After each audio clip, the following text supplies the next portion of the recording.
The first being Jan Venter. He was born on the 27th of February 1960 in Randfontein and is an identical twin in a family where there are two sets of twins. After matriculating and serving for 11 years in the army as a sergeant, he took up employment during 1982 and studied part-time at the Technikon SA, UNISA and the University of Johannesburg, and completed various subjects and received credits for it. He started his professional career and became an internal auditor and forensic investigator in 1988 at the Johannesburg Metro Council. Thank you, Jan, for speaking to us. Thanks.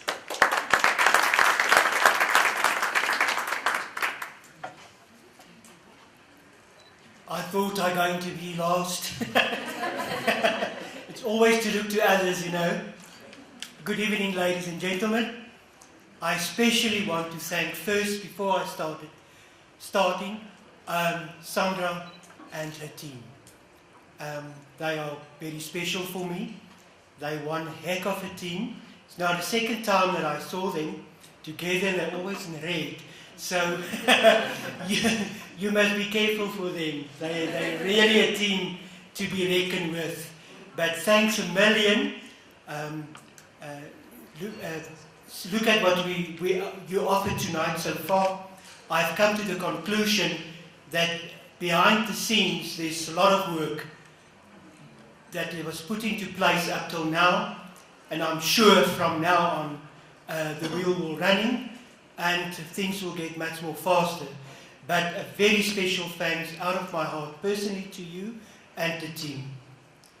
Then Sandra, I have just introduced a very short introduction for myself. I just want to add to that, and that is that there's 7 types of dyslexia, and I'm number 8. They still have to discover me. They don't know what's waiting for them, but I'm number 8. And if there's anyone here that wants to compete with me, you better pull up your socks, because I'm dyslexic square. Ladies and gentlemen, we heard terrible stories today. I think we also have to talk about how do you as a dyslexia person with dyslexia, how do you put your life together? How do you operate? What do you do? In this world of being dyslexic, there's a lot of emotional, social, and life span problems. That it comes with the package. It doesn't matter how you look at it and how you want to put it on paper. It's a fact. And unfortunately, you have to manage that. You just have to. From my own experience, I will share that to you tonight. That the best is to know yourself. In the business environment, they're talking about know your customer. I would say in the dyslexic environment, you would say know yourself. KYS. Because if you don't know your capabilities, you don't know what your problem areas are, you cannot manage yourself properly. First of all, I'm now in my 50s, and I only discovered now some of my gifts. I was not so privileged to be identified at school, but I'm not using that as an excuse. But it's not too late. I'm doing now painting. I paint in oil paint, and I starting doing that when I'm 52.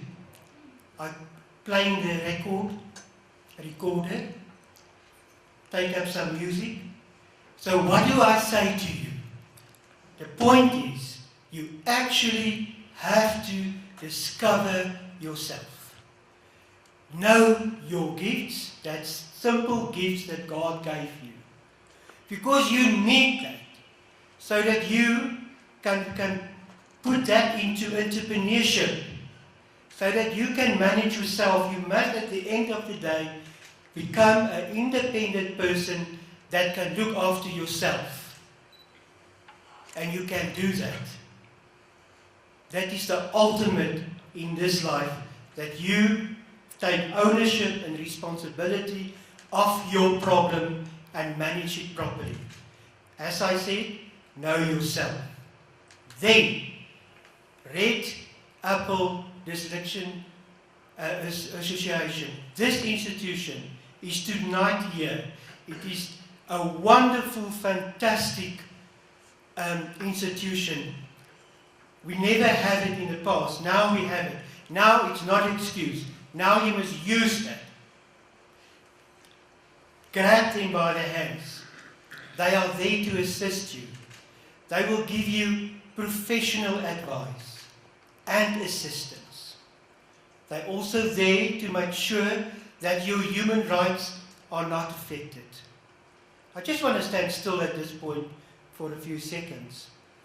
I'm personally from the opinion that if you look at the Constitution, Chapter 2, the Bill of Rights, and you look and you put yourself there and you try to match your previous experience, what has happened with you, and what you could have done, then I think there's room for improvement. That you as a dyslexic person got the rights and you have to stand on your feet.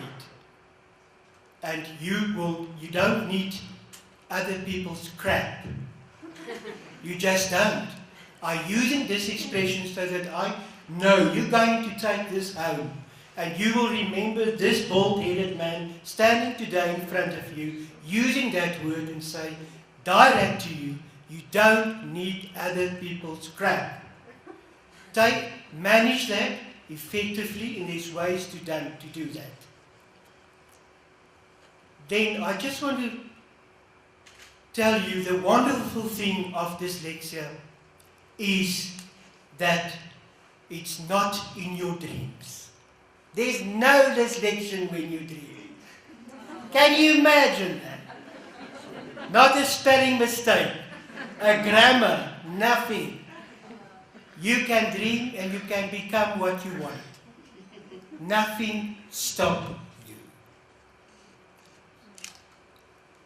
I took up writing and started writing short stories, Afrikaans and English.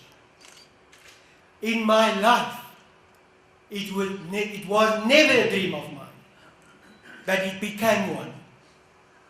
And I put myself in that picture, and I said, everyone can write. I can also write. And I'm busy doing that as well. So it's fantastic. So dream, live your dream, make what you want to do, and yet nobody holds you back. You can do and achieve all these things. And take Red Apple Dyslexia Association by the hand. You are not alone. And use them. They are there to help and support you. And I wish you all good luck.